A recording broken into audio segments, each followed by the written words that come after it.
ज्या व्यक्तीला एकटे असण्याचा सार्थ अभिमान आहे त्यांना कौटुंबिक संबंध कसे कळणार। पंतप्रधान नरेंद्र मोदी यांनी पवार कुटुंबाची चिंता करण्यापेक्षा देशाची चिंता करावी अशी टीका शरद पवार यांच्या कन्या खासदार सुप्रिया सुळे यांनी पंतप्रधान नरेंद्र मोदींवर केली।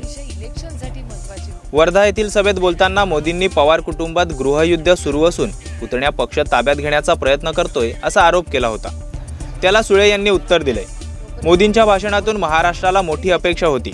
देशाचे विविध प्रश्न असताना पातळी सोडून भाषण करणे कितपत योग्य आहे असा प्रश्न उपस्थित करून सुळे म्हणाल्या, देशाचे प्रधानमंत्री बेरोजगारी, शेतकऱ्यांचे प्रश्न, हमी भावाचा प्रश्न हे सगळे सोडून वैयक्तिक टीका करतात हे महाराष्ट्राच्या संस्कृतीत बसत नाही।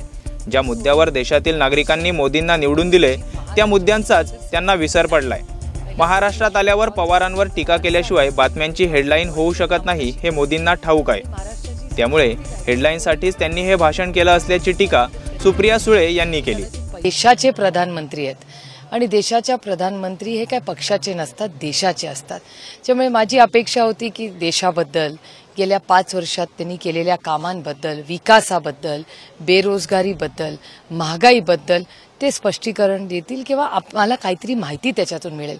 हे दुर्दैव आहे की जोपर्यंत पवारांवर टीका करत नाही तोपर्यंत हेडलाईन होत नाही आणि त्याच्यामुळे मेन मुद्दे हे सोडून जे अतिशय इलेक्शनसाठी महत्त्वाचे मुद्दे, सर्वसामान्य जनतेच्या मनाचे प्रश्न आहेत हे सोडून अतिशय कौटुंबिक, जी महाराष्ट्राची खरं तर संस्कृती नाही, कैलासवासी यशवंतराव चव्हाणांचा वारसा घेऊन आम्ही पुढे काम करतो आणि त्यांनी आम्हाला शिकवण दिली आहे आणि महाराष्ट्राची संस्कृती राहिली की कोणी कधी कुठल्या कुटुंबाबद्दल कधीच बोललं नाही। हे कदाचित पहिल्यांदाच झालं असेल आणि हे दुर्दैवी आहे। बेल आयकॉन दाबा आणि यासारख्या इतर बातम्या बघण्यासाठी आमच्या चॅनलला सबस्क्राइब करायला विसरू नका।